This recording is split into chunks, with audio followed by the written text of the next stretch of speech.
2131. Riven tersenyum getir, kemudian berkata, pada akhirnya, apakah aku akan menopang semuanya seorang diri? Dia tidak tahu, bahwa di beberapa gedung kecil di kejauhan, di dalam kegelapan, ada seorang pria tua yang sedang berdiri di sana. Pria tua itu kehilangan satu lengan dan satu kakinya, dia bersandar pada sebuah tongkat di tangannya. Dia menatap ke gedung kecil di kejauhan, sudut bibirnya menunjukkan seulas senyum, kemudian dia bergumam, kamu tidak akan menopang semua ini seorang diri. Setelah berkata begitu, dua balik badan, lalu dengan terlatih-tatih berjalan masuk ke dalam kegelapan. Di tempat terbuka, api unggun berkobar, Titan menatap bayangan di tanah, kemudian melihat ekspresi terkejut di wajah Damar dan teman-temannya lagi, Titan pun menelan ludah. Ada sesuatu yang datang mendekat padanya, dan dia bahkan tidak menyadarinya sama sekali. Ini membuat dia merasa sedikit mati rasa. Dan di sisi lain, Damar tercengang menatap sosok di hadapannya.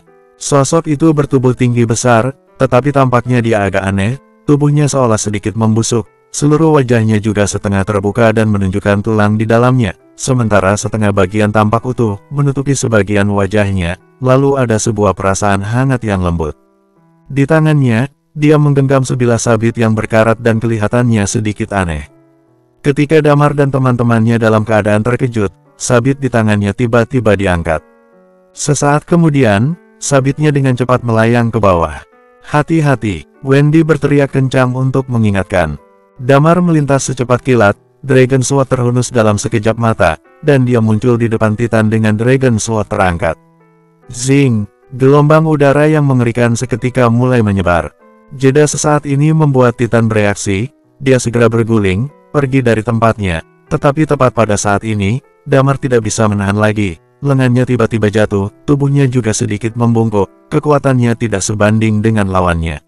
Wush! Chi melonjak, gelombang udara seketika membuat Titan terpental, lalu dia muntah darah. Dewa atas, Lilia dan yang lainnya juga memucat ketakutan, mereka pun mundur dengan cepat. Api unggun itu berkobar dalam sekejap. Damar menepuk tanah dengan satu tangannya, lalu ikut mundur beberapa langkah. Dia tidak menyangka malam pertama dia datang ke tempat ini, dia langsung menemui hal seperti ini. Kamu tidak apa-apa? Lilia buru-buru bertanya. Damar menggeleng dan menjawab, aku baik-baik saja. Bagaimana dengan Titan di sana? Saat ini, Titan juga membungkuk, dia menatap ke arah sosok yang ada di depannya, lalu dia batuk darah dan berkata, aku juga tidak ada masalah serius, makhluk apa ini? Aku tidak tahu. Damar menggeleng dan berkata, dilihat dari penampilannya, makhluk ini tidak memiliki jiwa, mirip dengan para zombie yang kita hadapi sebelumnya. Di dalam daratan Lyons, ada makhluk semacam zombie. Tanya Thalia dengan wajah kaget. Damar menggeleng sambil menyahut, aku tidak tahu, tapi kita. Droak, droak. Tepat pada saat ini, suara raungan itu kembali bergema. Sejumlah aura yang berbahaya sedang bergerak mendekat ke arah Damar dan teman-temannya. Ada beberapa dewa atas. Damar kehilangan suaranya karena terkejut, kemudian dia menarik napas dalam-dalam dan berteriak, terbang. Dalam sekejap, Sky Wings di tubuh mereka terbentang secara bersamaan, dan sedetik kemudian, mereka pun sudah melesat ke atas langit. Wush! Ketika mereka terbang di udara dan melihat ke bawah, mereka semua bergidik ngeri. Di bawah, ada 7-8 binatang buas berukuran besar yang sedang meraung ke arah mereka. Di tubuh mereka semua ada berbagai macam energi, namun karena Damar dan teman-temannya berada di udara, sepertinya hal ini membuat para manusia setengah binatang buas itu tidak bisa melakukan apapun. Sebenarnya apa yang terjadi? Di siang hari semuanya masih baik-baik saja, kenapa saat malam hari, sekelompok manusia setengah binatang buas ini menyerang kita? Seru Damar dengan kening berkerut. Bagaimana kalau aku mengendalikan mereka dan membuat mereka pergi? Usul Kirin. Damar menganggukkan kepala dan menyahut, tapi, makhluk yang kelihatan mirip dengan zombie itu sebenarnya makhluk apa? Entahlah, yang lainnya hanya bisa menggeleng. Zing! Tepat pada saat ini, tiba-tiba, sebuah aura yang mengerikan kembali melonjak. Di dalam kegelapan, Damar melihat makhluk sejenis burung raksasa yang terlihat seperti burung hantu berwarna hitam. Makhluk itu mengejar mereka. Kirin, cepat! Damar berseru pelan. Sky Wings di punggungnya perlahan-lahan mengepak. Dia datang menghampiri Kirin dan pada saat yang sama berteriak pada Kirin. Seruling-seruling Kirin sudah mulai bergema. Hukum kehancuran, Hukum kilat, hukum karakteristik angin di tubuh Damar bersinar secara bersamaan. Seiring dengan suara seruling yang terdengar, tak lama kemudian, binatang-binatang buas yang meraung pada mereka kini mulai berubah jinak.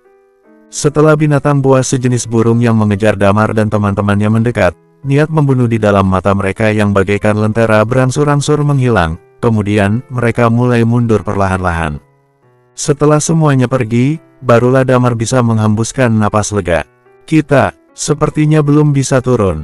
Thalia menatap ke bawah dan melanjutkan, masih ada beberapa makhluk seperti zombie itu. Mereka bukan sepenuhnya binatang. Ya, di bawah sana masih ada beberapa makhluk seperti zombie yang tadi bertarung dengan Damar. Mereka masih tetap berada di tempatnya, mendongak menatap Damar dan teman-temannya. Pada siang hari, mereka tidak ada, namun begitu hari berubah gelap, seolah-olah semuanya bangkit. Sebenarnya, bagaimana bisa begitu? Mereka hanya bergerak di kegelapan. Tanya Wendy dengan alis berkerut. Yang paling penting, sepertinya mereka tidak akan saling menyerang satu sama lain. Target seluruh monster ini adalah kita. Iman terdiam sejenak, kemudian melanjutkan, ini cukup aneh, mungkinkah mereka adalah dua orang yang kita temui tadi sore? Apa mereka sudah berubah jadi zombie? Tentu saja, sekarang mereka tidak dapat memahami satupun alasannya, mereka hanya bisa mencari tahu pola ini perlahan-lahan. Damar menarik napas dalam-dalam, lalu melanjutkan, malam ini kita cukupkan sampai di sini, jangan tidur dulu, tunggu sampai fajar, baru kita periksa situasi yang sebenarnya. Mereka tidak menyadari bahwa jauh di dalam kegelapan, ada dua sosok yang sedang menyaksikan pemandangan ini dengan jelas. Harus kukatakan, Big Fool kali ini masih cukup logis. Skywings dan karakteristik unik adalah ciri khas orang-orang dari Istana Langit. Namun kekuatan mereka masih tidak bisa untuk masuk menjadi eksekutor, semua eksekutor adalah dewa atas. Suara lain kembali terdengar, lalu, untuk apa dewa utama menyuruh orang-orang ini datang ke daratan Lions? Untuk sepenuhnya membasmi para orang tua seperti kita. Siapa yang tahu? Suara yang sebelumnya pun melanjutkan, kamu pulang saja, tidak aman jika terus tinggal di luar. Biar aku yang mengawasi orang-orang ini, oke. Biarkan mereka menemui ajal mereka sendiri. Sebuah suara lain kembali terdengar, namun, yang agak aneh adalah, binatang-binatang buas itu tiba-tiba berbalik pergi. Entah apa alasannya, aura kehidupan sekelompok orang ini begitu kuat, apakah mereka tidak tertarik dengan manusia-manusia ini? Damar tidak menyadari ada dua orang itu di bawah, dia mengaktifkan karakteristik jiwanya dengan hati-hati, karena dia takut akan terjadi hal lain yang di luar dugaan. Tepat pada saat ini, Iman tiba-tiba berbicara, kalian menyadari hal ini atau tidak? Ketika malam tiba, intensitas kekuatan kematian dan kekuatan jalur gersang jadi jauh lebih kuat. Karena mereka sebelumnya dilanda krisis, ketika langit sudah benar-benar berubah gelap, seiring dengan serangan yang datang kepada mereka, mereka tidak menyadari perubahan ini. Kini, begitu mendengar kata-kata Iman, mereka benar-benar merasakannya. Sayangnya, kita tidak bisa berkultivasi di udara. Thalia mengerutkan kening dan berkata, kita juga belum memiliki pesawat, dengan berbagai ketidaknyamanan ini, kita tidak bisa beristirahat. Gawat kalau nanti kita masih tetap seperti ini, lanjut Thalia. Baik binatang-binatang buas, ataupun zombie, semuanya memiliki kemampuan bertarung tingkat dewa atas. Kalau hanya satu, mungkin mereka masih bisa melawannya, tapi jumlahnya terlalu banyak, akan sangat sulit untuk melawan mereka. Bersambung, 2132. Kirin berkata, sialan, besok malam aku akan langsung membunuh binatang-binatang buas ini untuk melindungi kita. Kalau tidak, setiap malam kita akan berada di udara, ini benar-benar mengganggu. Tanpa tidur semalaman, mereka mengobrol di udara sambil menunggu fajar. Ini membutuhkan konsumsi energi stone yang cukup besar, untungnya, energi stone yang disediakan oleh Raven cukup untuk mereka gunakan dalam waktu yang lama. Waktu berlalu tanpa mereka sadari. Ketika langit mulai berganti terang, Damar menyadari bahwa para zombie mulai berjalan menuju kedalaman daratan Lions. Begitu langit berubah terang, keadaan di sekitar mereka pun berubah menjadi amat sangat tenang.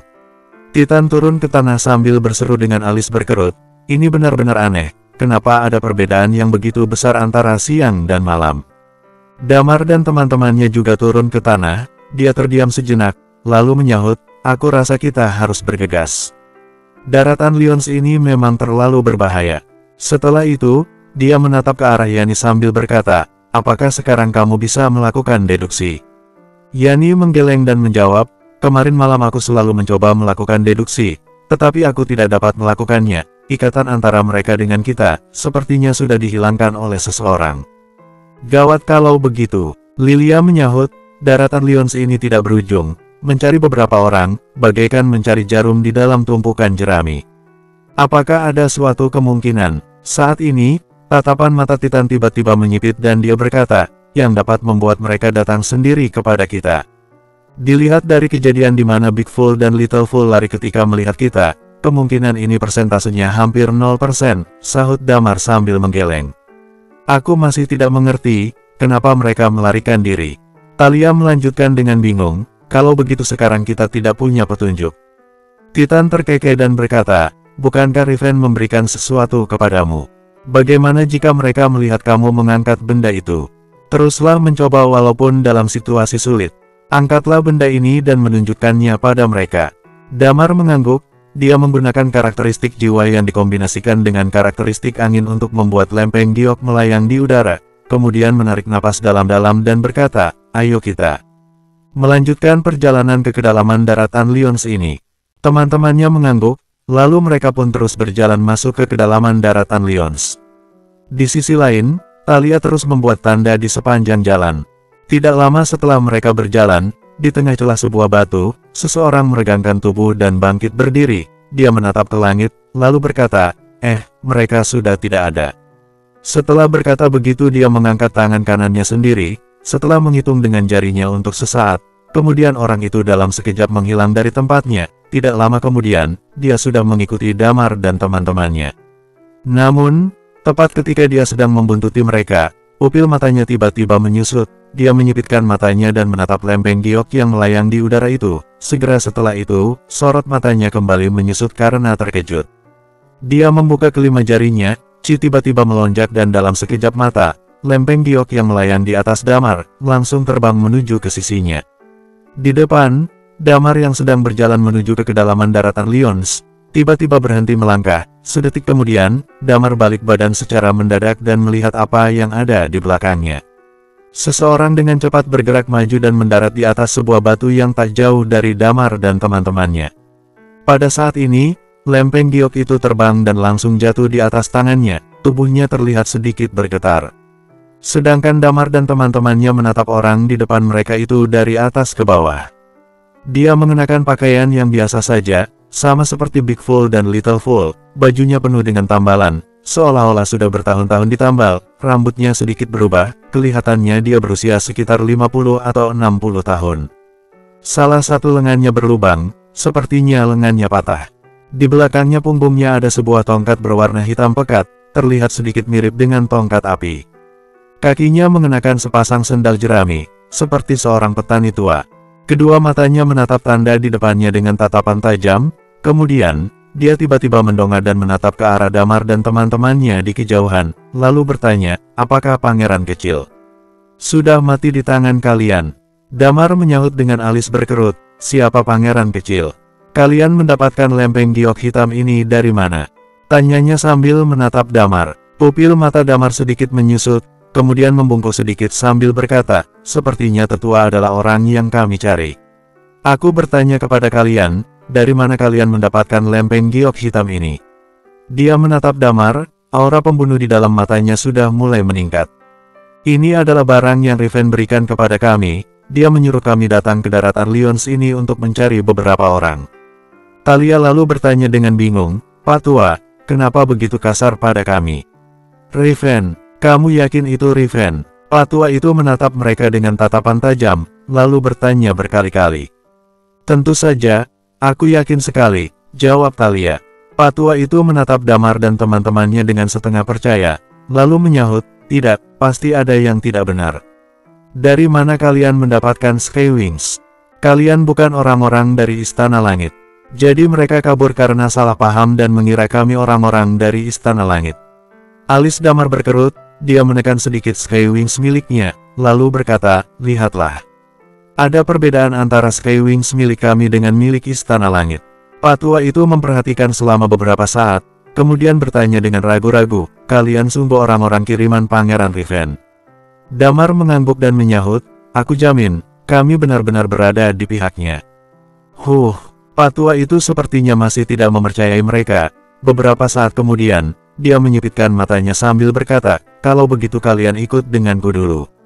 Aku ingatkan, kalau kalian berbohong, aku akan membunuh kalian, jangan salahkan aku. Dalam hati, Damar merasa senang sekali. Dia mengangguk dan menyahut, oke. Patua itu terdiam sejenak sambil menatap ke arah Damar dan yang lainnya, lalu dia berbalik dan berkata, ayo, kalian ikuti aku.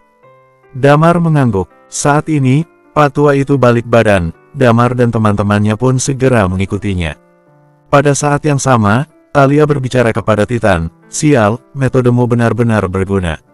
Iman merenung sejenak, lalu menyahut, Patua ini mungkin sudah mengikuti kita secara diam-diam selama ini, kalau tidak mungkin bisa ditemukan semudah ini. Mereka mengobrol menggunakan bahasa universal di alam semesta yang dulu, jadi Patua di depan mereka tidak mengerti apa yang mereka bicarakan. Namun, saat ini dia berbalik, lalu berkata sambil memelototi Iman dan yang lainnya, kalian jangan membicarakan yang buruk-buruk tentangku. Apa kamu mengerti pembicaraan kami? Tanya Thalia dengan wajah terkejut. Aku tidak mengerti, tetapi aku bukan orang bodoh. Dia masih memelototi mereka dan melanjutkan, yang kalian bicarakan pasti bukan sesuatu yang baik.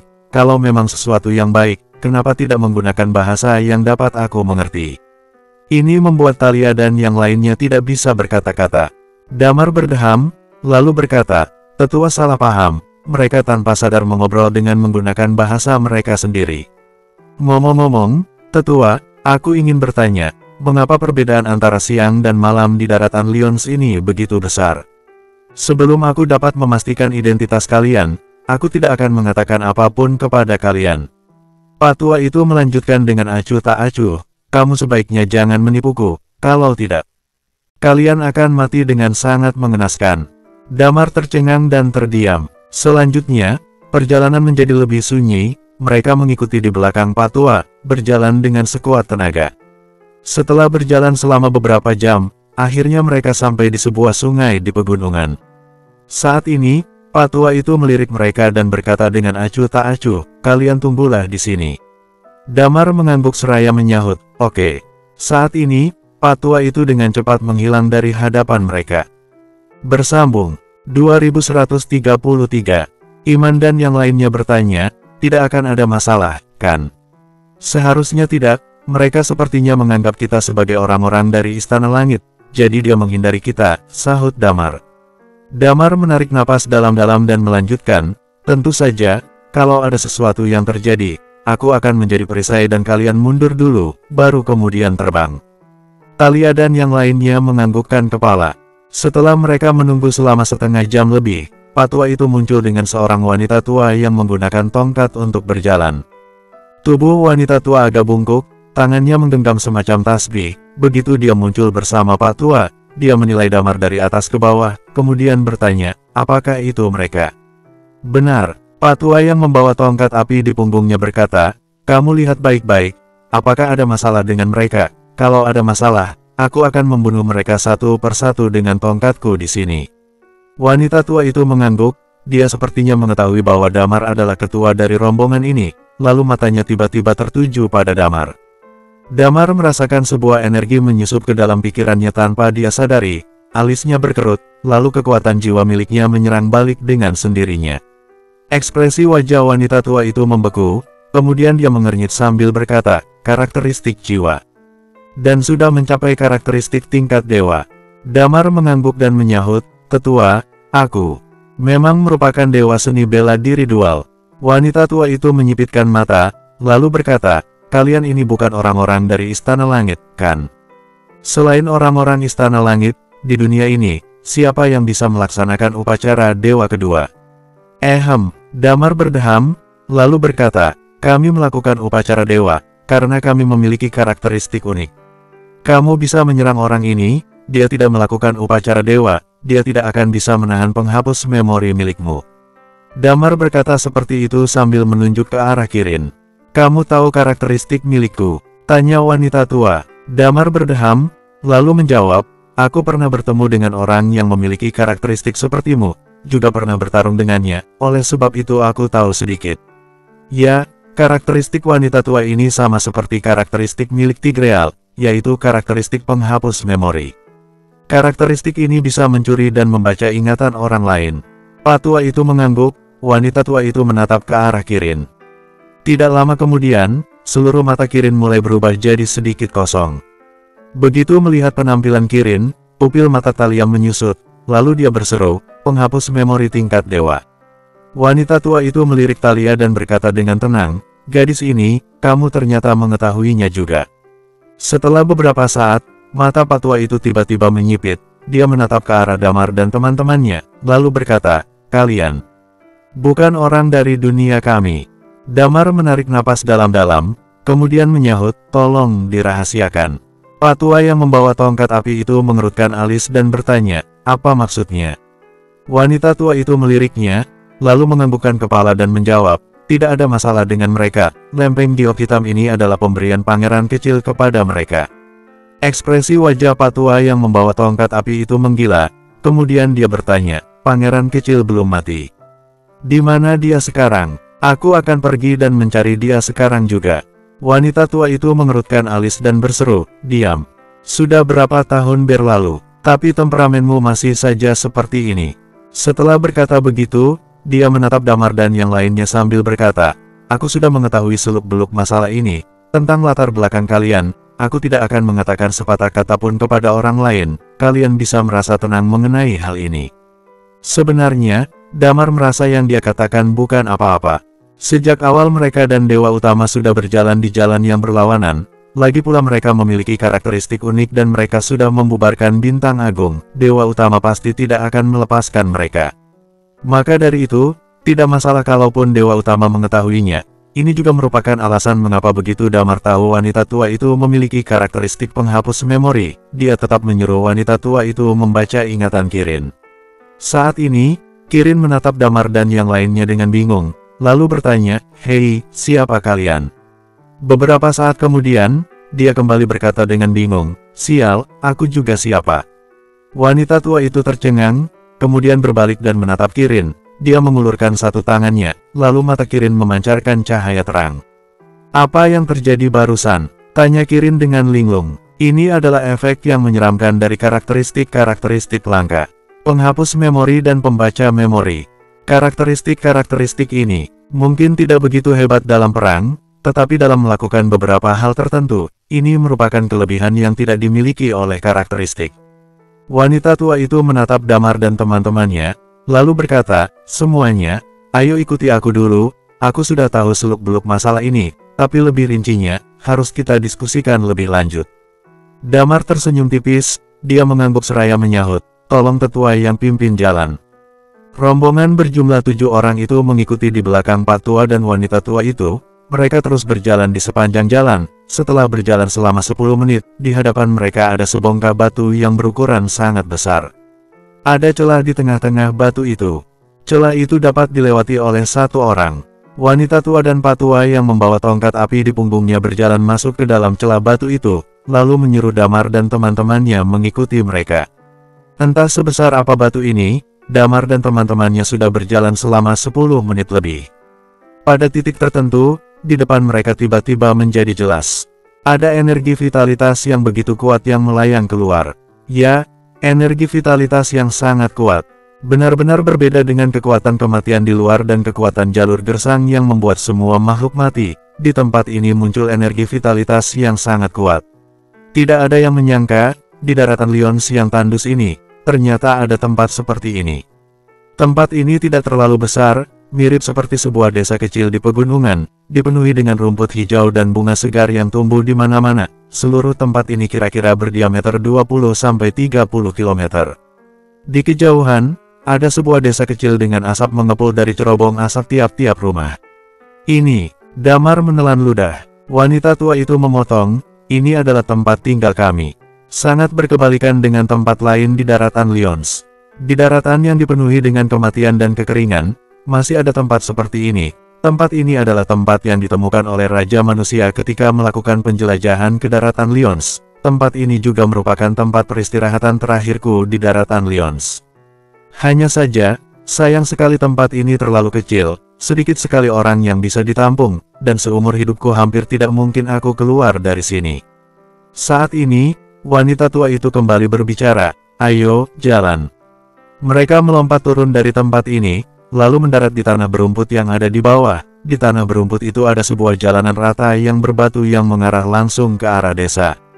Thalia bergumam, tempat seperti ini terlihat seperti ada dalam kartun dan animasi, indah sekali. Damar tercengang, mereka berjalan di sepanjang jalanan berbatu itu, tidak lama kemudian mereka sampai di desa tersebut. Di pintu masuk desa, Big Fool dan Little Fool sedang duduk di atas batang pohon.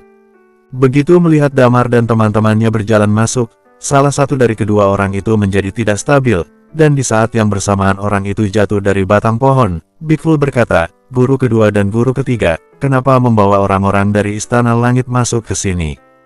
Jangan-jangan kalian ingin menyerah pada Istana Langit?" Patua yang membawa tongkat api itu menyahut sambil memaki, "Menyerah dari mana, sialan? Pergilah ke tempat yang sejuk sana. Lakukan apapun yang kalian mau." Big Fool tertegun, kemudian mengangguk dan berseru, "Oh." Setelah itu, dia menarik tangan Little Fool dan berjalan ke samping. Little Fool bertanya, "Kak, kita mau kemana?" "Guru ketiga menyuruh kita pergi ke tempat yang sejuk. Aku mau pergi untuk mencari tempat yang sejuk. Aku harus mendinginkan hatiku," jawab Big Fool. Bersambung 2134. Damar dan teman-temannya tidak mengatakan apa-apa. Wanita tua dan patua yang membawa tongkat api itu sepertinya sudah terbiasa dengan pemandangan ini. Saat ini, tak jauh dari sana, seorang pria tua dengan rambut dan alis beruban, serta membawa pedang panjang berjalan keluar dari sana. Begitu melihat Damar dan teman-temannya, matanya sedikit menyipit. "Beritahu yang lainnya, kita akan mengadakan rapat," ucap sang wanita tua kepada pria itu. Pria itu menatap Damar dan yang lainnya dengan tatapan dalam, kemudian berjalan pergi. Barulah setelah itu sang wanita tua berkata kepada Damar dan teman-temannya, "Semuanya, maaf, sepertinya kalian masih harus menunggu di sini. Kami harus mengadakan rapat singkat dulu." Damar mengangguk dan menyahut, "Oke, kalian boleh berjalan-jalan sesuka hati di tempat ini, buah-buahan di selatan desa juga cukup enak," tambah wanita tua itu sambil tersenyum tipis. Damar mengangguk sambil menyahut, "Ya, silakan mengurus keperluan kalian dulu." Ada banyak sekali pertanyaan di dalam hatinya, contohnya, orang-orang ini sebenarnya siapa? Apa yang terjadi pada malam hari di daratan Lyons ini? Ada juga pertanyaan tentang keadaan yang menguntungkan mereka. Tapi, masih ada banyak waktu, lagi pula pihak lain tampaknya sedang sibuk, tentu saja Damar tidak buru-buru bertanya. Mereka pun duduk di kursi batu di dekat pintu masuk desa. Belum lama mereka duduk, Big Fool datang menghampiri mereka. Dia memicingkan matanya menatap Damar dan teman-temannya, kemudian menyeringai sinis dan berkata, "Kalian adalah orang-orang kiriman dewa utama yang brengsek itu, kan?" Damar tersenyum sambil menyahut, "Bukan. Aku tidak akan mempercayai kalian." Big Fool tersenyum sinis dan melanjutkan, "Sejak awal aku sudah mengetahui semua tentang kalian." Thalia tersenyum lebar dan menyahut, "Barusan gurumu menyuruh kamu pergi dan mencari tempat yang sejuk, sekarang kamu tidak mendengarkan kata-kata gurumu." "Iya. Dasar gadis menyebalkan." Big Fool mencibir sambil menatap ke arah Thalia dan berkata, "Jangan kira aku tidak tahu apa yang kalian pikirkan, kalian ingin merekrut kami, kan? Aku peringatkan kalian, itu tidak mungkin. Para pria dari daratan Lyons hanya akan mati dalam pertempuran, tidak ada pria dari daratan Lyons yang menyerah. Tunggulah setelah guruku selesai melakukan rapat, kalian akan mati. Sebelum itu, aku akan terus memperhatikan kalian." Dia berkata sambil melotot menatap Damar dan yang lainnya. Damar tercengang. Pada saat yang sama, di kota Cularis di daratan Lyons. Tempat ini adalah tempat yang dahulu menjadi lokasi istana kerajaan daratan Lyons, sekarang juga merupakan lokasi pusat daerah perlindungan di daratan Lyons. Saat ini, ada dua sosok dengan sayap berbulu di punggung mereka. Keduanya mengenakan pakaian serba putih dan membawa pedang di bahu. Penampilan kedua orang itu tampak sangat mirip. Ketika mereka berdua turun, di bawah, ada banyak sekali orang yang berlutut kepada mereka. Pemimpin orang-orang itu adalah seorang pria parubaya yang mengenakan pakaian tradisional. Dia berbicara dengan suara tenang, "Aku, Charlie, pemimpin daerah perlindungan di daratan Lyons, beserta seluruh ahli bela diri tingkat Dewa Daerah Perlindungan, kami memberi hormat kepada Tuan Pedang Novem dan Tuan Pedang Wei. Mereka berdua mendarat di atas atap, salah satu di antara mereka bersandar di sebuah pilar dan menatap ke bawah dengan cemberut, tatapan matanya dipenuhi rasa jijik. Sedangkan yang lainnya mengerutkan alis menatap ke arahnya dan berkata, kamu yang bertanggung jawab untuk memburu para pemilik karakteristik unik. Aku akan menugaskan beberapa ahli bela diri untuk membantumu. Orang-orang itu paling hebat paling hanya sampai Dewa Tengah, bagiku mereka bukan apa-apa, sahut yang satunya dengan nada jijik, lalu melanjutkan, aku tidak perlu bantuan mereka. Novem, Wei menarik napas dalam-dalam, lalu berkata, jangan memandang rendah orang lain, bisa jadi suatu saat nanti ajal kita ada di tangan mereka. Oke. Kalau begitu kamu boleh menugaskan beberapa orang untuk membantuku. Mereka juga harus melayaniku sepanjang jalan, dan aku hanya menginginkan wanita. Novem menyahut dengan bibir cemberut. Wei tak dapat menahan tawanya, kemudian dia menganggukkan kepala dan menyahut, baiklah, aku akan menyuruh Charlie memilih beberapa orang untukmu. Tidak lama kemudian, 3 orang dewa atas wanita maju ke depan. Novem menatap mereka, ekspresi puas terpancar dari dalam matanya. Bagus sekali, serunya dengan ringan. Wei menarik napas dalam-dalam dan berkata, bunuh mereka semua kecuali orang-orang dengan karakteristik kehidupan. Aku tahu, Novem tampak sedikit tidak sabar, kemudian dia langsung melompat turun dari atas gedung tersebut. Novem berseru dengan alis berkerut, kalian bertiga, ayo ikut pergi denganku. Di atas, Wei mengerutkan kening menatapnya, lalu berkata, kamu hati-hati, ya. Masih ada 5 tetua di dalam sana. Novem menyahut dengan jijik, para tetua itu seharusnya sudah mati sejak lama. Sebaiknya mereka jangan keluar, karena kalau keluar aku akan menebas mereka satu persatu hingga mereka semua mati. Setelah berkata begitu, dia langsung berjalan ke arah utara. 3 orang dewa atas wanita itu pun bergegas mengikutinya. Wei yang sebagian wajahnya tertutup topeng mengerutkan alis, sepertinya dia juga tidak terlalu merasa khawatir. Kemudian dia mengalihkan pandangannya ke arah Charlie yang ada di sebelahnya, lalu dia bertanya, bagaimana dengan orang-orang di sisi Riven? Dewa atas tingkat peak, tapi hanya ada 1 orang, namun instingku mengatakan kalau dia sudah setengah jalan ke tingkat berikutnya, jawab Charlie. Selain itu, tanya Wei lagi. Charlie menjawab, selain itu hanya ada beberapa antek-antek kecil. Tidak ada ahli bela diri lain yang muncul di sisinya. Wei terdiam sejenak, kemudian berkata, menarik. Sampai sekarang kita masih belum tahu sebenarnya bagaimana dia bisa keluar dari lautan kabut. Tolong kamu panggilkan beberapa orang dan ikut aku melihat-lihat. Charlie mengangguk dan menyahut, baik, Tuan. Pada saat yang sama di kota Lunaris. Di dalam kota Lunaris, sesosok orang perlahan-lahan mendarat di bagian luar kota, dia berpakaian seperti Novem dan Wei. Saat ini, sayap di belakang punggungnya perlahan menutup. Kemudian, dia berjalan masuk ke dalam kota. Kota Lunaris. Dia tersenyum tipis dan melanjutkan, pertama, aku mau pergi ke restoran yang akhir-akhir ini katanya sangat enak itu, mari kita coba bagaimana rasanya. Setelah bertanya-tanya ke orang-orang sekitar, dia pun berjalan menuju restoran rasa baru. Dalam waktu singkat, dia sudah sampai di depan pintu restoran dan melihat antrian yang mengular di depan pintu masuk. Dia tidak buru-buru masuk dan menunggu di pinggir. Setelah menunggu cukup lama, akhirnya gilirannya tiba, dia berjalan masuk ke dalam restoran. Dia duduk di sebuah meja panjang seorang diri, kemudian memesan banyak hidangan. Dia makan perlahan-lahan, semakin lama matanya semakin berbinar. Akhirnya, dia menghabiskan semua makanannya, kemudian dia tersenyum tipis dan menjentikkan jarinya, memanggil seorang pelayan untuk menghampirinya. Setelah mendekat, pelayan itu bertanya, halo, apakah sudah ingin bayar?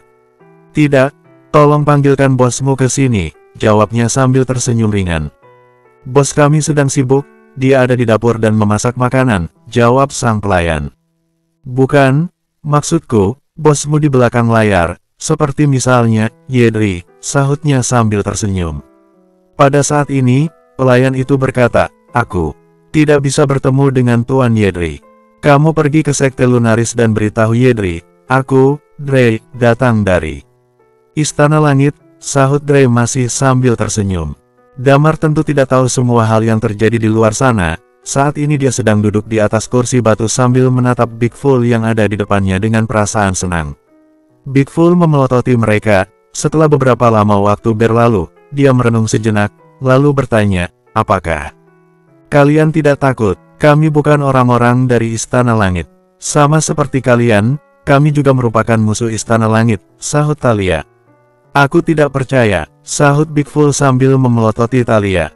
Dan di sampingnya, Little Fool berdiri di tempat yang banyak pepohonan. Sesekali dia mengalihkan pandangannya, tampaknya dia sedikit gugup. Apakah hanya kalian yang ada di sini?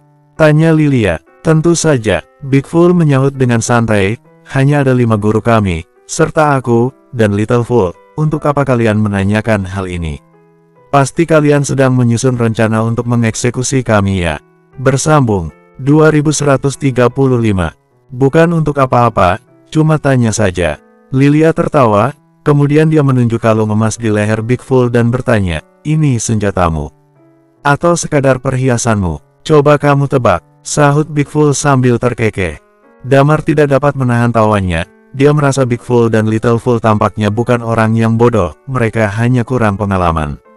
Sebelumnya, apakah itu pertama kalinya kalian keluar dari daratan Lions? Tanya Damar. Benar, Big Fool mengangguk dan menyahut, namun aku tidak suka tempat itu, orang-orang di sana semuanya jahat.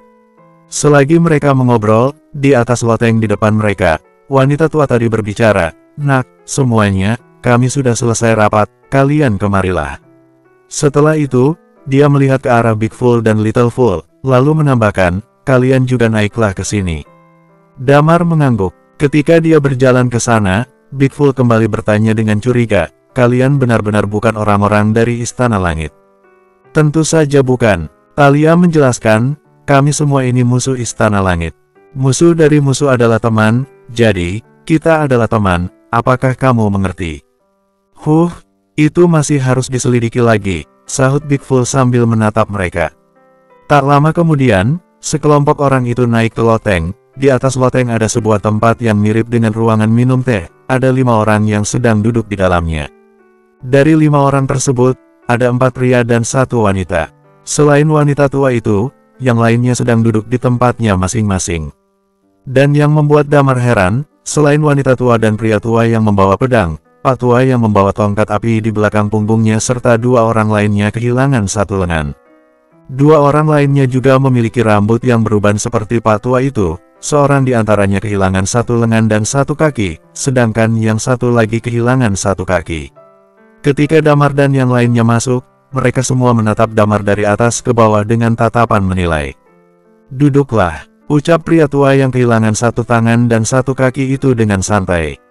Setelah Damar dan teman-temannya duduk, kursinya jadi tidak cukup, pria tua itu menatap ke arah Big Fool dan Little Fool, lalu berseru, kalian berdiri saja. Kemudian dia menarik napas dalam-dalam, lalu berkata, karena kalian bukan orang yang bermasalah, dan kalian memang orang-orang yang dikirim oleh Pangeran Kecil, pesan apa yang ingin disampaikan Pangeran Kecil melalui sampaikan. Riven berpesan. Damar menatap mereka, lalu melanjutkan, dia ingin merebut kembali daratan Lions, dan dia berharap kalian bisa keluar dari gunung dan membantunya. Ekspresi mereka berubah. Pria tua itu pun bergumam, merebut kembali daratan Lions. Merebut kembali daratan Lions, oke. Baiklah, kami ini sudah menunggu bertahun-tahun yang tak terhitung lamanya, menunggu datangnya hari seperti ini. Dia melanjutkan dengan gembira, yang lainnya juga ikut menangis. Karena Pangeran Kecil tidak memberikan penjelasan kepada kalian, jelas sekali bahwa dia berharap kami berlima menceritakan kepada kalian tentang asal-usul kami dan tentang daratan Lions ini. Pria tua itu melanjutkan, pertama-tama, aku akan memperkenalkan diri terlebih dahulu. Aku Juvien, wakil Raja Manusia dan kepala penasihat di daratan Lions.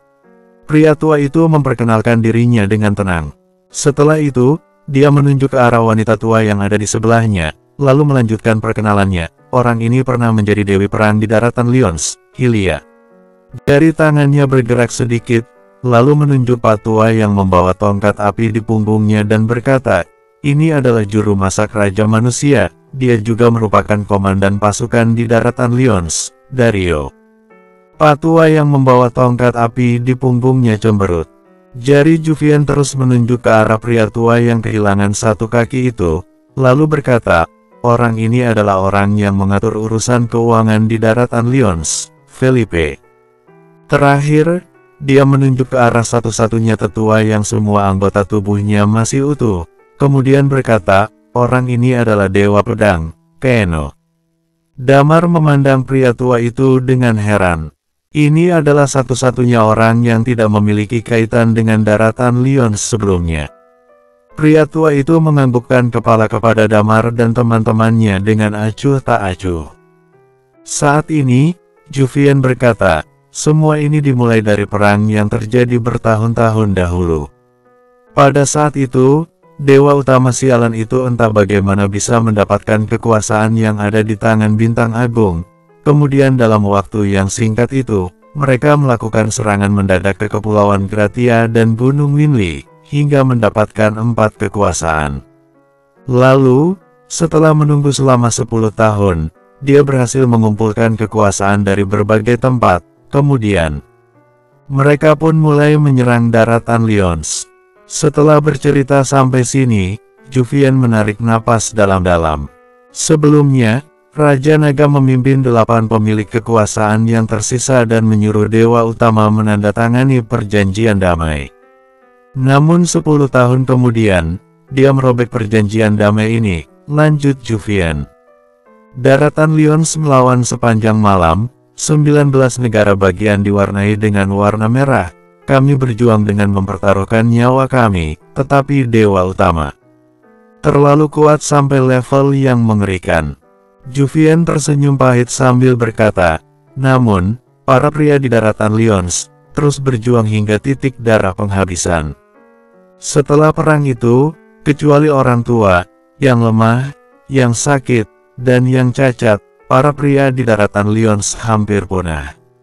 Setelah bercerita sampai sini, tampak kesedihan di mata Juvian, tetapi wajahnya justru menunjukkan kebanggaan. Ya, ini adalah integritas para pria di daratan Lyons. Namun, kami semua tahu, kami tidak dapat mengalahkannya. Juvian tersenyum getir dan melanjutkan, mereka yang bisa bertarung, mereka yang bersedia maju ke medan perang, entah itu pria maupun wanita, dalam beberapa hari itu, bahkan setelah mereka bertarung dengan sekuat tenaga, mereka tetap tidak dapat menahan pihak lawan, dan bala bantuan tidak pernah datang.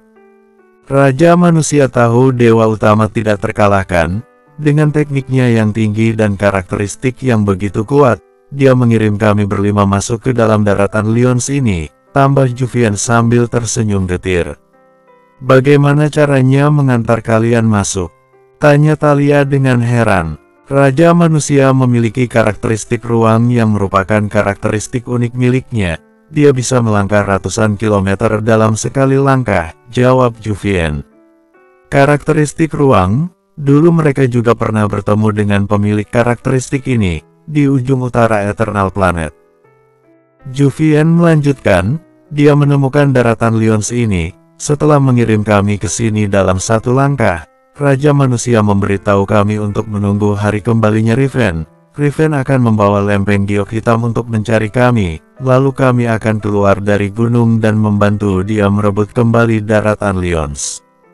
Kemudian, dia mengirim anaknya yang paling kecil dan juga yang paling berbakat, Riven, masuk ke dalam lautan kabut dan mengasingkannya di dalam wilayah laut itu dengan menggunakan kekuatan kekuasaan.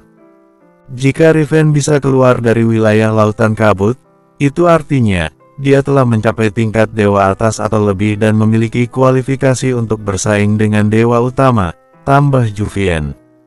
Maksudmu, Riven diasingkan di pulau di dalam lautan kabut itu oleh ayahnya sendiri. Damar mengerutkan kening dan bergumam, tetapi Juvian menjelaskan, Raja manusia meninggal, kekuasaan diambil alih oleh Dewa Utama, otomatis dia bisa merasakan tempat pangeran kecil diasingkan. Jadi kami berlima selama ini berpikir bahwa pangeran kecil kemungkinan besar telah tewas. Dalam pertempuran itu, kekuatan Istana Langit mengganggu perasaan kami, jadi selama bertahun-tahun ini kami selalu hidup dalam secara sembunyi-sembunyi seperti ini. Entah karena alasan apa, Dewa Utama ternyata membiarkan pangeran kecil hidup, dan sampai sekarang, Mungkin dia berpikir pangeran kecil tidak akan bisa menyerang balik. Sekarang setelah pangeran kecil muncul, dia pasti memiliki kualifikasi untuk bersaing dengan dewa utama, lanjut Juvian. Jadi, ini juga merupakan salah satu alasan mengapa begitu kami melihat lempeng giok hitam ini, kami mengira kalian adalah orang-orang yang dikirim Istana Langit. Namun, karena pangeran kecil benar-benar telah kembali, maka kami juga tidak memiliki alasan untuk hidup secara sembunyi-sembunyi. Dalam beberapa hari ke depan, kami akan meninggalkan gunung dan membantu pangeran kecil untuk kembali menguasai daratan Lyons. Juvian menambahkan, bersambung. 2136. Setelah mendengar semua cerita itu, Damar akhirnya mengerti semuanya. Dia menarik napas dalam-dalam, kemudian bertanya, lalu, bagaimana dengan mereka berdua? Meskipun kami mengira pangeran kecil sudah meninggal, tetapi sesekali kami tetap menyuruh mereka keluar dari daratan Lyons dan bertanya kepada orang-orang untuk mengumpulkan informasi. Kemudian setiap kali pergi keluar, kami dapat merasakan perubahan daratan Lyons. Hati kami selalu menjadi dingin. Mereka adalah anak yatim piatu dan merupakan sepasang anak kembar. Mereka dipungut oleh tetua Keno, jawab Juvian. Setelah itu, dia tersenyum tipis dan melanjutkan, untuk dapat keluar dari daratan Lyons, seseorang harus berkultivasi di jalur gersang. Selama bertahun-tahun, mereka yang mengetahui cara ini dan telah mencapai tingkat dewa adalah tetua Keno, Hylia, dan Dario. Sedangkan aku dan Felipe tidak bisa meninggalkan tempat ini terlalu lama, juga tidak bisa tinggal di daratan Lyons terlalu lama. Damar menganggukkan kepala dan menyahut, sedikit banyak aku sudah mengerti. Kalau begitu, kita tidak bisa membuang-buang waktu lagi. Aku khawatir saat ini Riven berada di bawah tekanan daerah perlindungan yang luar biasa besar. Kita harus segera pergi ke daratan Lyons. Jangan terburu-buru. Saat ini, Juvian berkata, pernahkah pangeran kecil memberitahu kalian, jika masuk ke daratan Lyons, akan ada keadaan yang menguntungkan untuk ilmu bela diri kalian? Damar mengangguk dan menjawab, ya, dia pernah berkata demikian, tetapi kedalaman daratan Lyons ini amat sangat berbahaya. Setelah berbicara sampai sini, ekspresi wajahnya berubah. Lalu dia berkata, oh iya, sebenarnya apa yang terjadi di daratan Lyons ini? Mengapa ada perbedaan yang begitu besar saat siang dan malam hari? Makhluk apa yang tampak seperti zombie yang muncul di malam hari? Saat ini, Juvian menatap ke arah patua yang membawa tongkat api di punggungnya itu seraya berkata, Dario, tolong kamu ceritakan kepada mereka. Dario terkekeh, lalu bertanya, apakah kalian tahu tempat apa yang terhubung dengan kedalaman daratan Lyons ini? Damar dan teman-temannya menggeleng. Dario menjelaskan dengan wajah muram, ujung dari daratan Lyons adalah reruntuhan. Para zombie itu masuk ke daratan Lyons dari dalam reruntuhan. Kenapa mereka tidak keluar? Tanya Damar. Siapa yang tahu? Dario menjelaskan, para zombie ini sangat kuat, tetapi sepertinya mereka tidak memiliki akal. Sedangkan para binatang buas, karena sudah terbiasa dengan kekuatan kematian dan kekuatan jalur gersang milik daratan Lyons, setiap malam tiba, kekuatan kematian dan kekuatan jalur gersang ini akan jadi lebih kuat dan cocok untuk mereka berkultivasi. Binatang-binatang buas itu bisa menggunakan sejumlah kekuatan kematian dan kekuatan jalur gersang. Dapat dikatakan kalau mereka sangat sensitif terhadap aura energi vitalitas. Karena alasan-alasan ini, mereka terbiasa bersembunyi di siang hari dan keluar di malam hari. Malam hari di daratan Lyons menjadi sangat berbahaya. Lanjut Dario sambil terkekeh. Damar terdiam, memang, tidak ada yang bagus di tempat ini. Makhluk yang mereka jumpai hampir semua adalah tingkat dewa atas. Ini memang membuat mereka sedikit merasa ngeri. Jadi, daratan Lyons ini adalah tempat dewa utama berasal, juga tempat yang dia takuti, dan kami bersembunyi di sini karena di sini ada aura energi vitalitas yang kuat, tidak ada kekuatan kematian dan kekuatan jalur gersang. Juvian melanjutkan, dewa utama juga akan kesulitan jika ingin mencari kami. Para eksekutor Istana Langit selalu mencari segala cara untuk membunuh kami. Kalau kami mati, barulah dia bisa merasa tenang mengendalikan dunia ini, tambah Juvian. Talia mengangguk, kemudian dia bertanya dengan penasaran, lalu, bagaimana dengan keadaan yang menguntungkan untuk ilmu bela diri? Apa itu? Juvian tersenyum tipis dan menjawab, mengenai keadaan yang menguntungkan. Kemudian, dia menatap ke arah Big Fool dan Little Fool di sampingnya dan bertanya, menurutmu bagaimana bakat mereka berdua? Damar menjawab, mereka memiliki karakteristik langka. Dan sepertinya umur mereka masih muda, mereka bisa mencapai tingkat dewa atas, tentu saja sangat berbakat. Kalau begitu kamu salah, bakat mereka sebenarnya biasa saja. Juvian tersenyum lebar dan melanjutkan, bakat karakteristik mereka cukup baik, tetapi bakat seni bela diri mereka berdasarkan pemahaman termasuk biasa saja, tetapi mereka sekarang sudah mencapai dewa atas. Apakah kamu tahu berapa umur mereka? Damar menggeleng dengan bingung, lalu bertanya, beberapa ratus tahun. Umur mereka berdua sekarang hanya 83 tahun, jawab Juvian sambil tersenyum tipis. Damar dan teman-temannya tampak terkejut. Sejujurnya, dalam perjalanan seni bela diri mereka benar-benar belum pernah menanyai siapapun mengenai teori bakat. Hingga sekarang, mereka baru berlatih selama 50-60 tahun.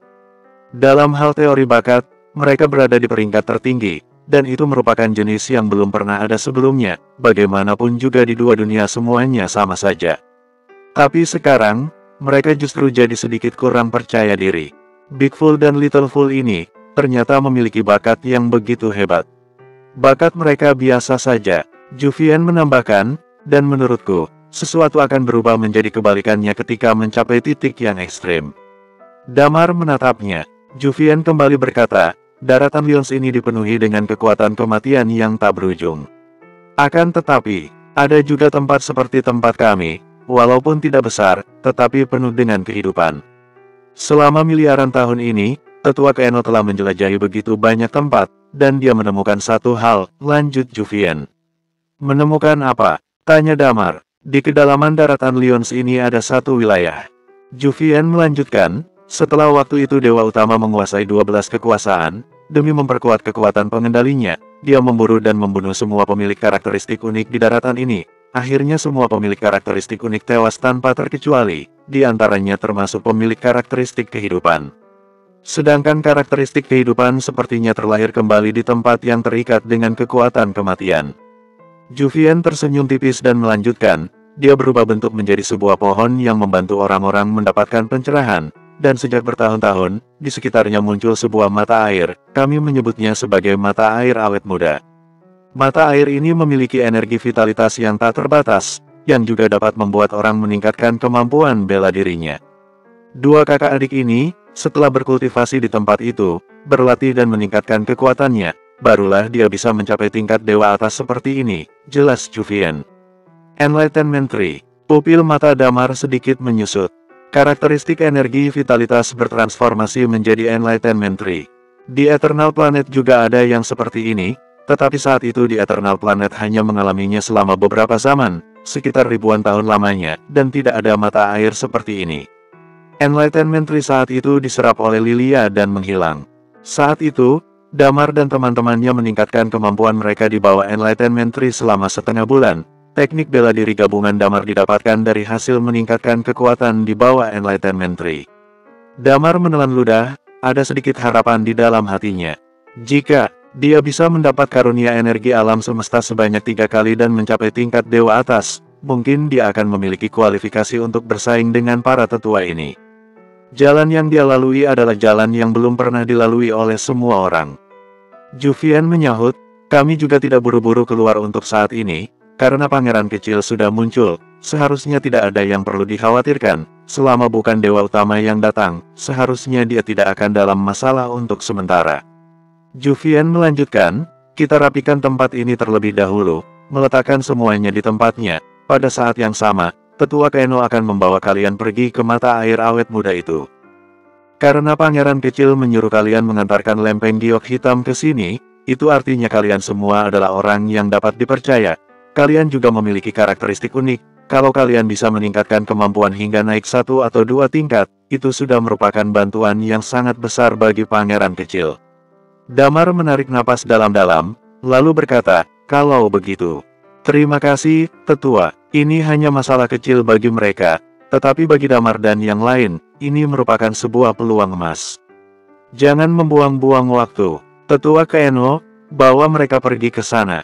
Perintah Juvian, bersambung, 2137. Keno, sang dewa pedang yang membawa pedang di punggungnya menyahut, semuanya, ayo ikuti aku. Damar mengangguk, Agar tidak membuang-buang waktu, mereka tidak banyak beristirahat, mereka dengan cepat keluar dari desa di pegunungan. Setelah berjalan beberapa langkah, Thalia tiba-tiba bertanya, "Oh iya, tetua, sebelumnya aku dapat merasakan kalau tetua Hylia adalah dewa seni bela diri dual, tapi dia jelas-jelas hanyalah karakteristik langka." "Tidak hanya dia, kami berlima semuanya adalah dewa seni bela diri dual," Keno menyahut dengan nada tenang. "Bagaimana bisa begitu?" Damar bertanya dengan wajah terkejut. "Raja manusia," Keno menjelaskan, "di daratan Lyons, orang yang bersedia melaksanakan upacara dewa, selama mereka dapat dipercaya setelah diselidiki, Raja manusia akan meminjamkan kekuasaan kepada kami. Setelah kami menyelesaikan upacara dewa, kami akan mengembalikan kekuasaan itu kepadanya." Damar tercengang. Dia akhirnya tahu mengapa reputasi Raja Manusia begitu tinggi. Kekuasaan adalah sesuatu yang sangat diinginkan oleh begitu banyak orang. Di dunia tempat Damar dan teman-temannya berasal, ada 8 kekuasaan. Akan tetapi meskipun demikian, setiap kekuasaan dapat membuat para ahli bela diri tingkat dewa saling membunuh. Akan tetapi, Raja Manusia ternyata mau meminjamkan kekuasaannya. Ini adalah fakta yang benar-benar tidak terbayangkan oleh Damar. "Tempat ini, seberapa jauh dari tempat tujuan kami?" tanya Iman. 2 hari perjalanan, Keno menambahkan, "akan ada sedikit bahaya." Damar mengangguk dan menyahut, "Kami mengerti." Keno kembali berbicara, aura energi vitalitas di tubuh gadis ini begitu kuat, di malam hari, dia tidak akan bisa menyembunyikannya. Setelah berkata begitu, dia mengelus jenggotnya, lalu menatap Damar dan teman-temannya sambil berkata, "Kalian pasti bukan orang dari dunia kami ini." Pupil mata Damar sedikit membeku. Bukankah wanita tua itu mengatakan kalau dia tidak akan menceritakannya kepada siapapun? "Jangan khawatir, aku dapat mengetahuinya." Keno melanjutkan, "Mereka juga dapat mengetahuinya. Energi vitalitas di tubuh gadis ini sangat kuat, hanya pemilik karakteristik kehidupan yang bisa seperti ini, dan karakteristik kehidupan muncul kembali di daratan Lyons ini, jika digabungkan, maka tidak akan sulit ditebak." Keno menambahkan, Raja Manusia pernah mengatakannya sebelumnya bahwa di dunia ini ada sebuah pintu yang terhubung dengan dunia lain. Sekarang sepertinya itu benar adanya. Damar tidak menyangka sama sekali, dia menganggukkan kepala dan menyahut, "Kami memang datang dari dunia lain, sekarang kami sedang mencari cara untuk pulang, pintu itu juga benar-benar ada, dan saat ini kemungkinan besar berada di tangan Dewa Utama." "Pantas saja," Keno berseru, "ayo, jalan." Di bawah pimpinan Keno, mereka melanjutkan perjalanan menuju ke kedalaman daratan Lyons. Keno sepertinya bukan orang yang banyak bicara. Dia hanya sesekali berkata, "Semakin dalam, kekuatan binatang buas juga akan semakin kuat. Kalian harus selalu waspada." Tetapi, makhluk-makhluk itu sebagian besar muncul di malam hari, tidak semuanya merupakan makhluk tingkat dewa atas. Ada juga binatang buas yang memiliki sifat alami dan hidup berkelompok. Begitu tertangkap, akan sangat sulit untuk melarikan diri. Kirin merenung sejenak, kemudian bertanya, "Tetua, aku ingin bertanya. Di daratan Lyons ini, apakah ada makhluk yang sangat kuat yang sebanding dengan binatang buas milik Dewa Utama?" "Binatang suci kuno, mereka sangat langka, binatang buas yang termasuk ke dalamnya harus diserahkan ke Istana Langit, kalau tidak akan dikutuk oleh Dewa Utama, atau bahkan dibunuh." Keno melanjutkan, "Dari apa yang aku pelajari selama bertahun-tahun ini, di daratan Magna masih ada Phoenix dan 2 orang dari klan naga yang masih hidup. Klan naga mungkin hanya tinggal 1 orang, dan mereka semua terjebak dalam sebuah kutukan.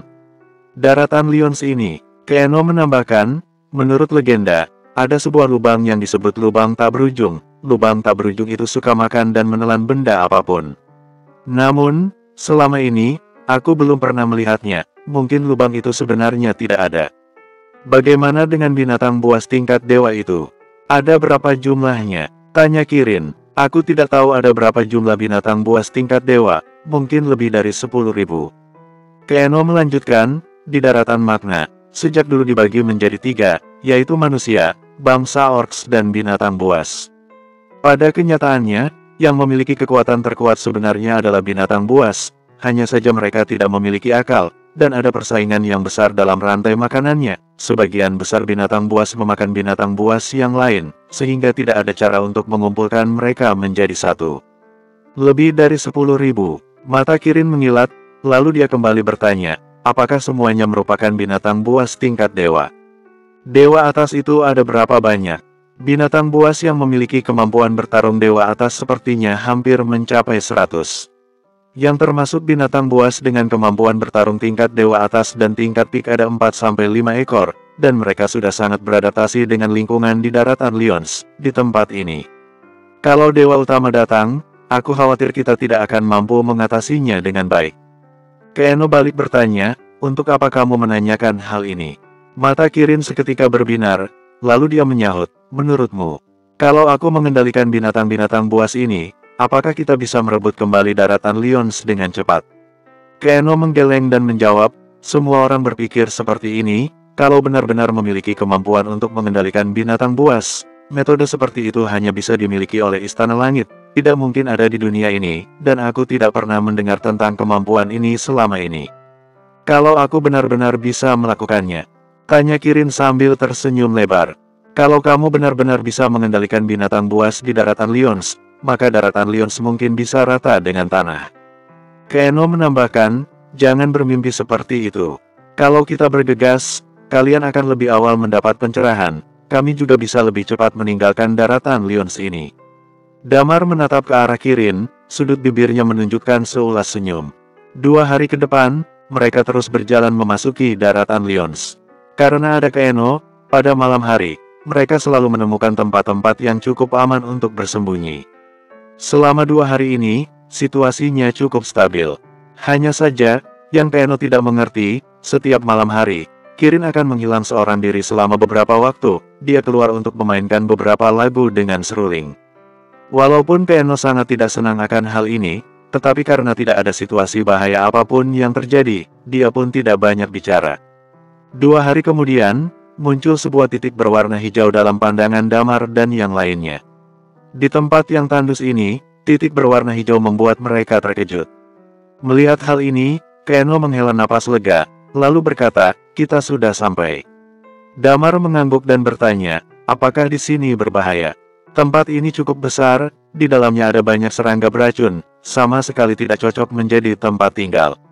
Namun, karena energi vitalitasnya sangat kuat dan berkebalikan dengan karakteristik binatang buas di kedalaman daratan Lions, maka dari itu tempat ini masih termasuk aman. Keeno melanjutkan, tetapi, ketika berbicara sampai sini, dia mengerutkan keningnya sesaat, kemudian menggeleng dan berkata, pokoknya kalian masuk saja, aku akan berada di luar sini untuk menjaga kalian, kalau ada sesuatu yang terjadi, aku akan menyelamatkan kalian. Jelas sekali, ada sesuatu yang tidak dikatakan oleh Keeno. Tetua, tapi ada apa? Tanya Damar. Keeno menggeleng dan memotong, tidak ada apa-apa, kalian masuklah ke dalam, cari Enlightenment Tree dan mata air awet muda. Seberapa banyak pencerahan yang bisa kalian dapatkan tergantung pada keberuntungan kalian. Energi vitalitas di tempat itu adalah yang paling kuat, seharusnya tidak sulit menemukannya.